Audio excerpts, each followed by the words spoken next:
Hi I love you. ఒకే ప్లేస్లో కూర్చొని ఒకే చోట కూర్చొని ఒకేసారి ఇన్ని వీడియోలు చేస్తున్నా అనుకుంటున్నారా?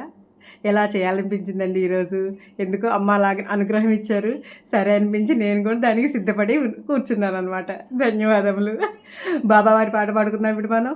ఏదైనా నేను కొద్దిగా పల్లవి వరకే పాడుతున్నానండి. తర్వాత మిగతా పాట అంతా కూడా మనం ఛానల్లో చూస్తే దొరుకుతాయండి. Okay, thank you very much. ఎంతెంత దయనీదివో సాయి, నిన్ను ఏమని పొగడను సర్వాంతర్యామి. ఎంతెంత దయనీదివో సాయి, తొలగించినావు వ్యాధులు బోధితో, వెలిగించినావు దివ్వెలు నీటితో.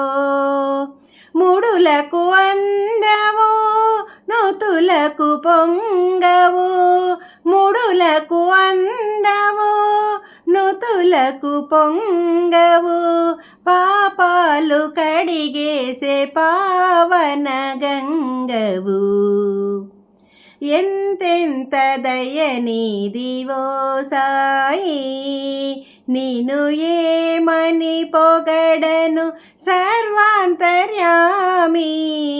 ఎంతెంత దయనీదివో సాయి. ఇలా బాబావారి పాటలు కొన్ని ఉన్నాయండి, చాలా ఇష్టం అండి. చాలా చాలా ఇష్టం అనమాట నాకు. కొన్ని సంవత్సరాలు ఒక వైరాల ప్రతి వారం బాబా గుడికి వెళ్ళేవాళ్ళం. అప్పుడు నాకు పాటలు పాడటం భజన చేయటం ఏం రాదండి. వాళ్ళ పక్కన కూర్చొని కోరస్ ఇవ్వడం, క్లాప్స్ కొట్టడం మాత్రమే. ఇప్పటికి కూడా అంతే అనుకోండి. అప్పుడు ఇవన్నీ కూడా చాలా భక్తితో, ప్రేమతో, అసలు ఎంత హృదయపూర్వకంగా ఈ పాటలన్నీ పాడుకునేదాన్ని అంటే, దానిలోని భావాన్ని అంతర్లీనంగా తీసుకొని చాలా ధైర్యంగా, చాలా శక్తివంతంగా ఈరోజు వరకు నేను ఉన్నానండి. నిజంగా ఆ పరమాత్ముడికి శతకోటి ధన్యవాదాలు. ఎంత చెప్పినా కూడా అది సరిపోదండి, మాటలతో చెప్తే సరిపోయేది కాదు. భగవంతుడికి ధన్యవాదాలు. ఇలాంటి బాబా పాటలు చాలా ఉన్నాయండి, నాకు చాలా ఇష్టమైనవి. చాలా చాలా చాలా ధన్యవాదాలు. సాయిరామ్.